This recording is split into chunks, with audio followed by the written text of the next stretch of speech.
زندگی میں دکھ جس شدت کا بھی ہو، اللہ نے آپ کو آپ کے حصے کا سکھ بھی ضرور دینا ہے۔ آپ کا حساب کتاب شاید غلط ہو جائے، لیکن اس کے پاس سارے حساب کتاب بالکل اپنی اصل حالت میں موجود ہے۔ وہ اگر دکھ سے گزار رہا ہے تو سکھ بھی اس کے در سے ہی ملے گا۔ زرد پتے جہاں سے ہرے ہیں، سب پتے وہی سے نکلے گی۔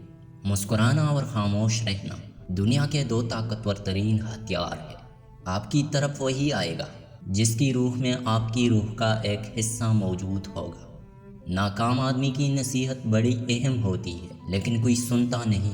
کامیاب آدمی کی فضولیات بھی لوگ غور سے سنتے ہیں۔ دنیا نتائج دیکھتی ہے، اسباب نہیں۔ برکت آسمان سے انسان کی نیت پر اترتی ہے، اور اعمال کا تو سارا دار و مدار ہی نیت پر ہوتا ہے۔ نیت اچھی رکھو، دنیا اور آخرت سنور جائے گی۔ بند کیے گئے دروازے کھولنے کی طلب پر مایوس مت ہو، اس لیے کہ اللہ پاک ایک دروازے کے بند ہونے کے بعد کئی دروازے کھول دیتا ہے۔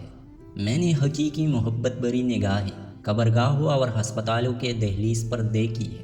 ہم ایسے لوگ ہیں کہ اپنے پیاروں کو آخری وقت میں سمجھتے اور یاد کرتے ہیں۔ کچھ چیزیں مقدر اور حقیقت دونوں میں نہیں ہوتی، لیکن اللہ پر یقین اور توکل رکھنے سے سب کچھ ہو جاتا ہے۔ جس کا گمان بھی نہیں کیا ہوتا، اللہ پاک فرماتا ہے کہ تم صبر کی انتہا کر دو، میں معجزوں کی انتہا کر دوں گا۔